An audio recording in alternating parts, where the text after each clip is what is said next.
Bien, nous nous revoilà dans une autre séquence de vidéos. L'objectif de cette séquence sera de voir concrètement comment paramétrer le congé payé en utilisant Excel.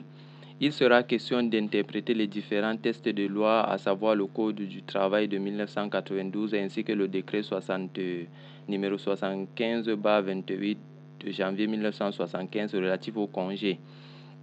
Donc, on va voir cela concrètement sur Excel d'abord et enfin nous allons aborder dans une autre séquence de vidéos comment paramétrer le congé proprement dit dans Sage.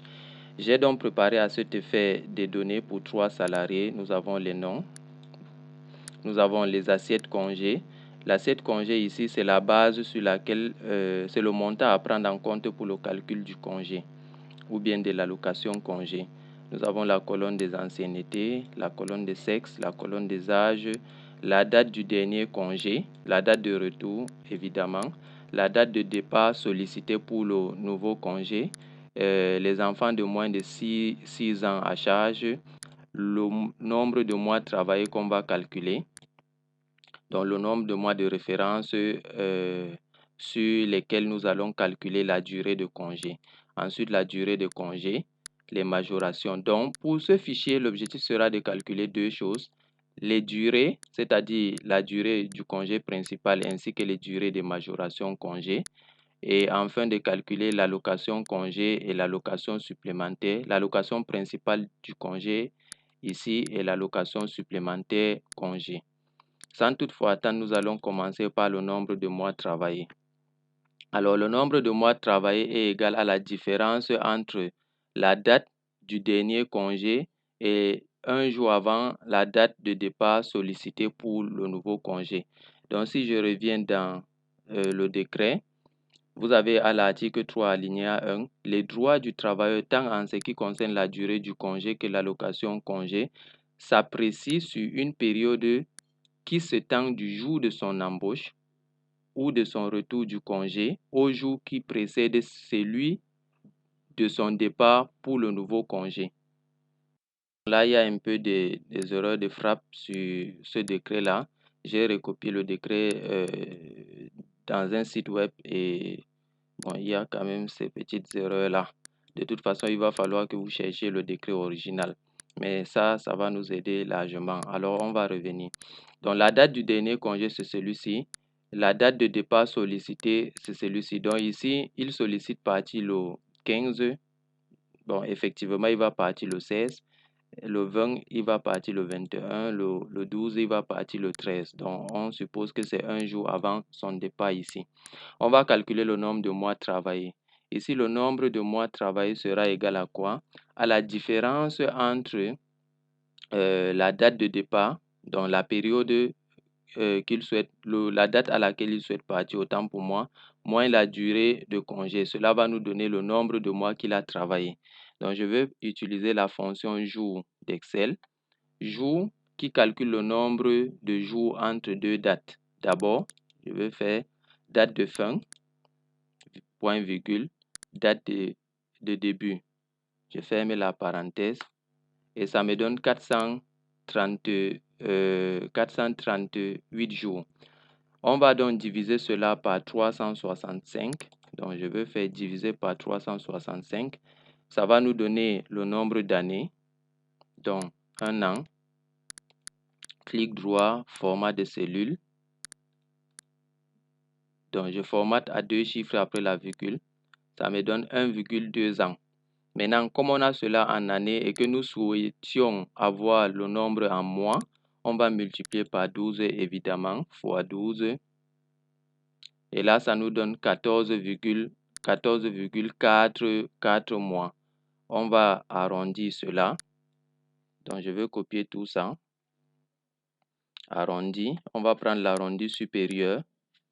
On va préciser le nombre qu'on souhaite arrondir. C'est le calcul qu'on vient d'effectuer. Point virgule.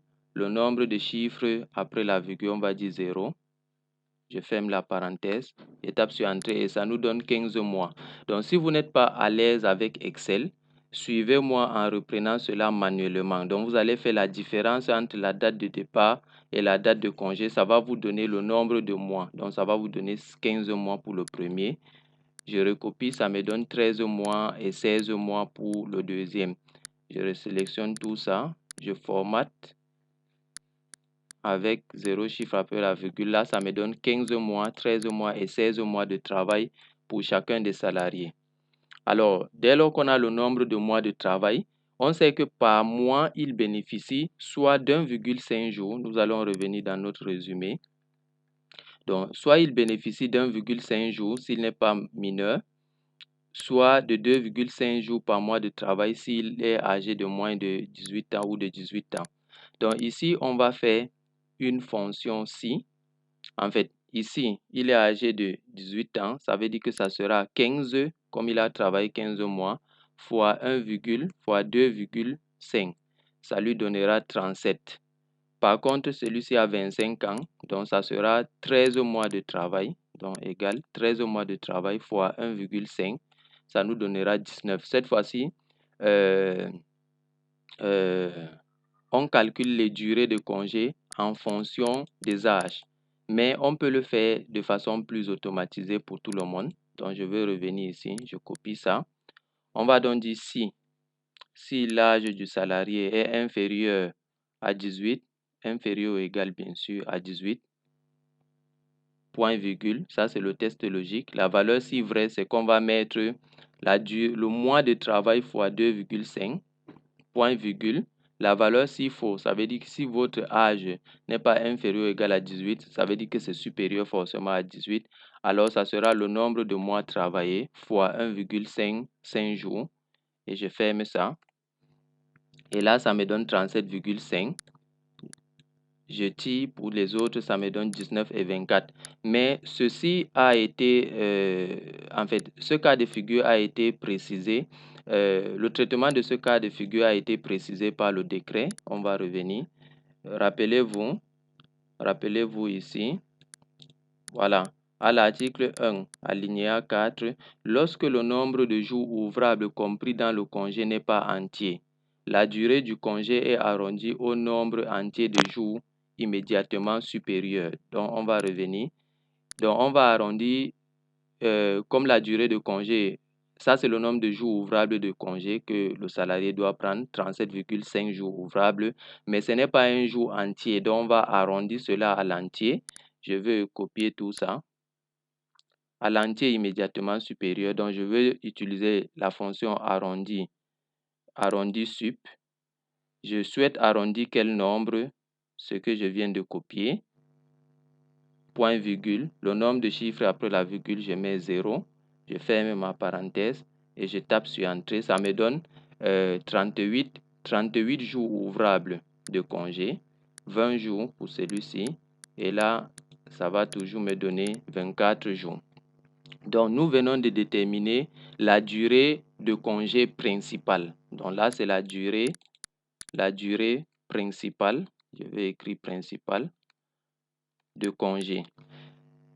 On va donc déterminer les majorations congé, la majoration ancienneté, la majoration enfant uniquement pour les salariés de sexe féminin ou bien les mères salariées.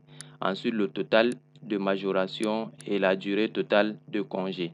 Alors, pour ce qui est des majorations ancienneté, rappelez-vous, je reviens sur notre synthèse, 2 jours par tranche d'ancienneté de 5 ans à l'article 90 alinéa 3 du code de travail. Donc là, je vais dire du code de travail. Du code de travail de 1992. OK. On va interpréter. Le premier salarié a 4,5 années d'ancienneté. L'idée, c'est de voir dans cette année d'ancienneté du salarié, il y a combien de fois 5, afin de multiplier ce nombre de fois qui a 5 dans l'ancienneté fois 2. Donc ici, ça sera, pour connaître le nombre de fois qui a 5, on va prendre l'ancienneté du salarié, on va diviser par 5. Ça va nous donner une valeur entière ou bien une valeur avec décimale. Et on va extraire juste la partie entière qui correspondra au nombre de fois qui a 5 dans cette ancienneté-là. Je reviens dans le code du travail.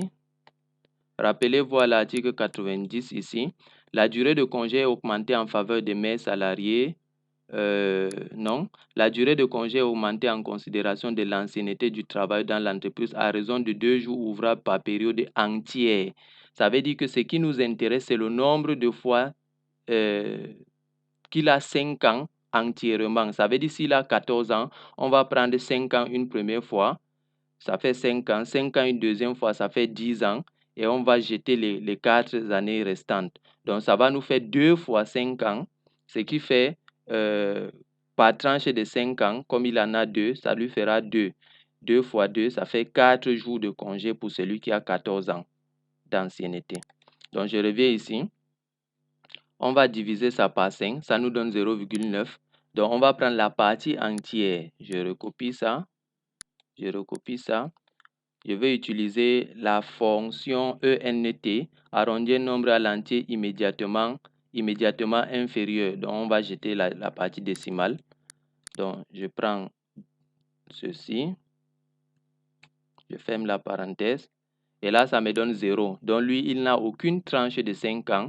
Si je glisse, celui-ci a 5 ans d'ancienneté. Donc, ça lui fait une seule tranche de 5 ans. Celui-ci a 17 ans d'ancienneté. 17 ans, ça fera une tranche de 5 ans, une deuxième tranche de 5 ans, une troisième tranche de 5 ans. Et là, il y aura 2,5 années, ce qui fait qu'il a 3 tranches de 5 ans entières. Donc, c'est pourquoi on a ici 3. Je vais effacer ceci. Donc, maintenant, l'idée serait de multiplier cette tranche-là, donc parce qu'il bénéficie par tranche 2 ans, sera de multiplier par 2. Donc, je reviens ici, je fais fois 2, ça fait 0. Je glisse. Donc là, ça fait 2 et 6. Parfait. Donc, une fois la majoration en ancienneté calculée, là, c'est tout le monde qui en bénéficie. On va calculer cette fois-ci la majorité enfant uniquement pour les mères salariées. La majoration enfant est égale au nombre d'enfants de moins de 6 ans dont on a à disposition fois 2. Donc, c'est 2 ans par enfant. Sauf que, on revient ici, interprétons normalement. La durée de congé est augmentée en faveur des mères salariées, soit de 2 jours ouvrables par enfant de 6 ans à la date de départ en congé inscrit à l'état civil et vivant au foyer, soit d'1 jour seulement si le congé principal se trouve n'est pas excédé 6 jours. Donc, ici, notre congé principal est de 38, n'est-ce pas? Donc, le premier test serait de voir est-ce que la durée principale de congé est inférieure à 6. Donc, ici, on va insérer une colonne. On va dire test si durée inférieure à 6. Donc, vous allez comprendre, on va faire égal. Si cette durée est inférieure ou égale à 6, alors on va donner 1 plutôt, 1 jour de congé par enfant, sinon on va donner 2 jours de congé. Donc, ici, ça fera 2 jours de congé par enfant. Ici également, ça sera 2 jours de congé par enfant. Ici, ça sera 2 jours de congé par enfant. Sauf que pour le premier, ce n'est pas une mère salariée, c'est un homme. Donc, on va faire les tests nécessaires lorsqu'on va calculer la majoration. Donc, ici, l'idée, c'est de voir est-ce que nous allons appliquer 2 jours ouvrables de congé ou bien on va appliquer seulement 1 jour de congé. Donc ici, on dit qu'on applique un seul jour si le congé principal se trouve n'est pas excédé de 6 jours. Donc ici, on a démontré que c'est excédé de 6 jours, donc on va appliquer 2. Maintenant, la majoration enfant.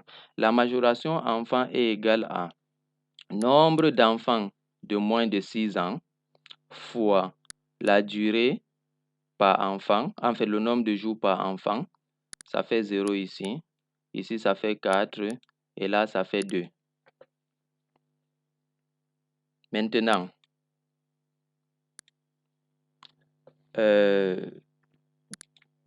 on va tester est-ce que c'est un homme ou c'est une femme, parce que cette majoration enfant n'est valable que pour les mères salariés. Donc, on va copier ça. On va dire si le sexe est égal à F, c'est-à-dire pour féminin, point virgule, alors on applique, sinon on n'applique pas, donc ça fait 0. Donc si le sexe c'est féminin, on va faire le nombre d'enfants à charge de moins de 6 ans fois la durée que bénéficie cette mère-là ici par enfant. Sinon, on n'applique rien. Sinon, ça fait 0 cette majoration. Je tape sur Entrée et là, je glisse. Ça me donne toujours 0, 4, 2. Donc ici, l'idée, c'est de vous donner déjà l'algorithme de calcul à utiliser dans SagePay parce qu'on va faire ces conditions-là. Maintenant, le total de majoration. Mais avant cela, je veux noter quelque chose. Ces majorations qu'on vient de calculer sont des majorations propres pour une durée de congé sur 12 mois.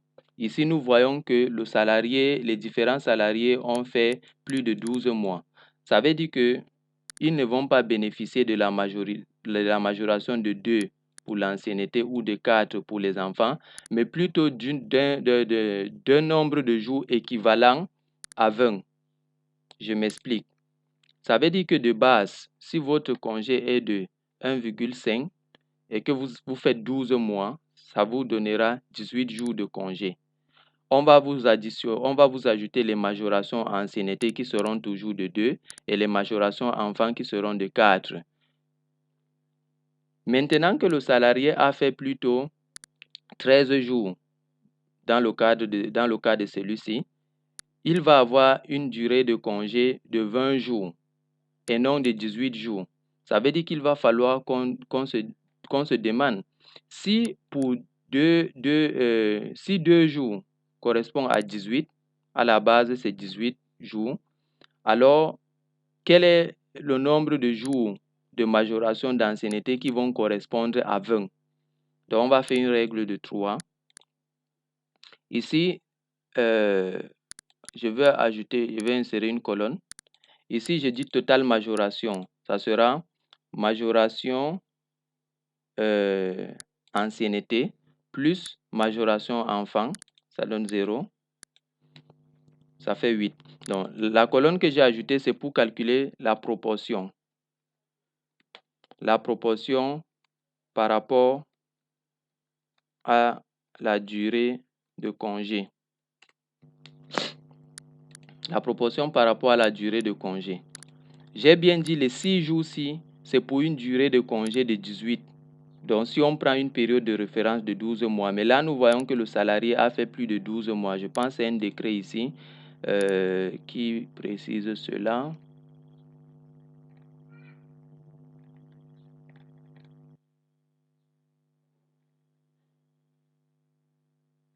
Voilà, je l'avais noté. Voilà. Si la période de référence est supérieure à 12, fait la règle de 3 pour avoir la durée supplémentaire correspondante.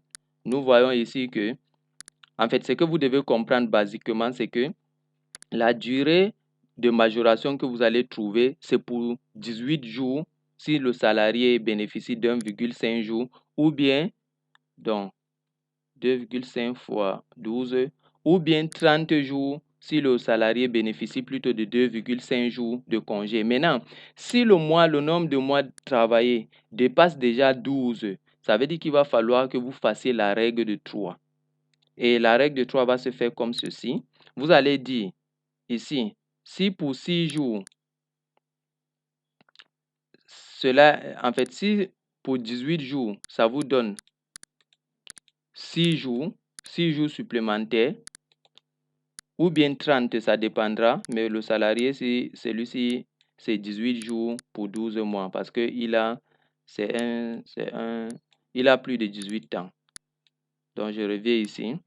Donc, si pour 18 jours de congé, ça lui donne 6 jours de majoration, pour 20 jours de congé, En fait, sachant que 20 jours de congé équivaut à 13 mois de travail ici, donc pour 20 jours de congé, ça va donner combien de jours? Donc c'est comme ça que vous allez faire cette règle de 3 là. Donc ici, ça donnera 6 fois 20 divisé par 18. C'est ça la règle de 3. Donc ça fait 6,66666 de jours de congé. Donc on va calculer ça ici. Donc l'idée sera de faire 6, c'est-à-dire le total des majorations, fois la durée principale de congé. On est d'accord? Je vais le faire pour le deuxième salarié. Ça sera 6, le total des majorations, fois la durée de congé, divisé par 18. Parce que lui, c'est 18. Ça nous donne 6,66. Maintenant, celui-ci, c'est plutôt 2,5. Donc, ça lui fera 30 par contre. Donc, ça va faire le total de majoration fois la durée de congé divisé par 30. Pour celui-ci, ça fait 0. Pour celui-ci, ça fera 8. Le total de majoration fois la durée de congé divisé par 18. Donc, ça fait 10,6666. On peut arrondir cela. On peut arrondir cela à l'unité. On peut arrondir par défaut. Hein. Donc, je vais utiliser une formule ici qui englobe tout. Donc, je vais dire si l'âge est inférieur ou égal à 18, alors tu vas me faire, entre parenthèses, j'ai mis position dans la parenthèse, tu vas me faire le total de majoration fois la durée principale de congé. Dans le cas de 18, tu vas diviser par 30, point virgule. Sinon, tu vas faire le total de majoration fois la durée principale de congé. Tu vas plutôt diviser par 18 s'il n'est pas âgé de 18 ans ou moins. Je ferme ça. Étape sur entrée, là, ça fera 0, 6,6 et là, ça fera 10. On va donc copier tout ceci et arrondir en utilisant la fonction ENT qui arrondit le nombre à l'unité inférieure. Donc là, ça nous donne 6 et 10. Donc pour 20 jours de congé, la majoration c'est 6. C'est vrai qu'on devait arrondir à l'unité supérieure. Donc je vais arrondir à l'unité supérieure. Arrondir à l'unité supérieure. Avec 0 chiffre après la virgule. Donc là, ça nous donnera 7. Et là, ça nous donnera 11. Donc je vais tirer ça ici. Donc 11 jours et 7 jours. Maintenant, la durée totale de congé est égale à quoi? Est égale à la durée principale de congé plus la durée supplémentaire proportionnelle à cette durée principale de congé là. Donc ça nous donne 38 et là ça nous donne 27 et là ça nous donne 35. Donc voilà ainsi comment calculer la durée de congé. Ça, c'est la première des choses. Donc, dans la prochaine vidéo, nous allons voir comment calculer l'allocation de congé